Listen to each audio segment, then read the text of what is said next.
there's so much to soak up and enjoy in Dublin, I reckon. There's a great music tradition, great sport tradition, best pubs in the world. Architecture is just stunning. There's a lot happening, but in a small area, so like it's really vibrant as a result. There's loads of energy, but then there's always time to kind of sit back and just watch the world go by, like, you know? People in Dublin are terribly, terribly proud.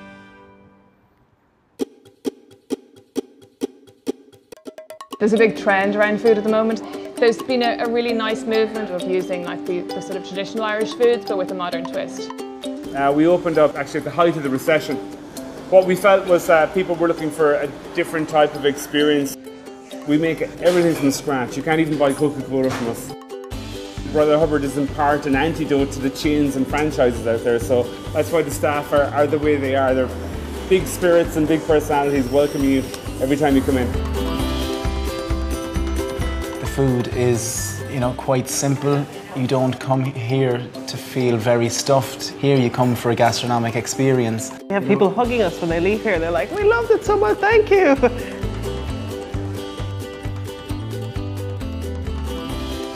I kind of travelled over in the States, and I always liked the fact that they had kind of small neighbourhood restaurants where people could come in, sit down, have a nice drink, get decent food, but have it in a nice kind of relaxed, casual environment. People always ask us, can you recommend an Irish restaurant? And we go, this is an Irish restaurant. Irish food doesn't have to be, you know, bacon and potatoes.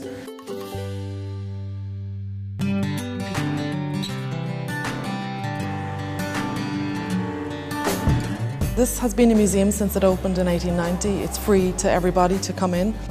What we have in one of our exhibitions is the preserved remains of 4 individuals. They're chance discoveries, so a farmer digging in a bog discovers human remains. 2 of them are men who were murdered a couple of hundred years before the birth of Christ. We can tell how old they were, in one case, what he ate for his last meal.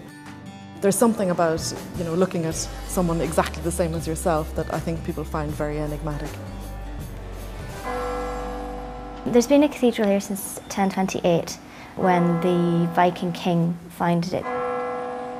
We sort of like to think of ourselves broadly as a sort of spiritual heart here in Dublin.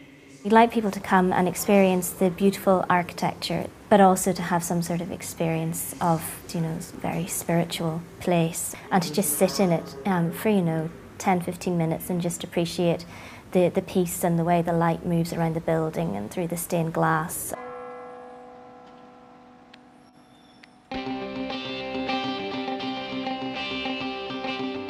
You can't underestimate the power of Guinness. If you meet an Irish person over in Italy or over in New York, they'll say to you, yeah, Guinness is great, but you've got to have it back in Ireland. Here at the Home of Guinness we welcome over 1 million visitors every year, so we're extremely busy. We are Ireland's #1 visitor attraction. Visitors here get to see how we make our Guinness, so we use just 4 natural ingredients: water, barley, hops and yeast, and to showcase that we actually have an indoor waterfall, which has to be seen to be believed. Then we also take visitors through a really unique tasting experience. The flavours linger over your tongue for a few seconds and then swallow, gently breathe out again. Visitors can also learn how to craft their own perfect pint of Guinness. We say that it takes 119.5 seconds to pour the perfect pint of Guinness, so it's very precise. And then every visit to the storehouse rounds up with our gravity bar, which is our 360-degree rooftop view right over the city of Dublin. Well, we call this 4 floors of foodie heaven, so we've got everything for people who love eating or enjoying food. In the basement we've got a wine cellar, which is like a wine bar where you can sit at a shared table and have a rustic board of chosen Irish farmhouse cheeses with a glass of wine. It's, you know, it's very good value. It's a nice kind of relaxed place to be. We don't sell Guinness, which is very, very unique in Ireland.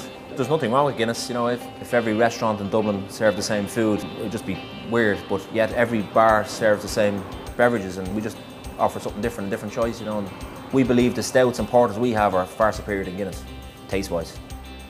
We have our own brewery behind us, so we've 6 of our own beers. We don't have TVs, which is another very, very unusual thing in Irish bars. So I think the best that comes out in people when they're having a few drinks.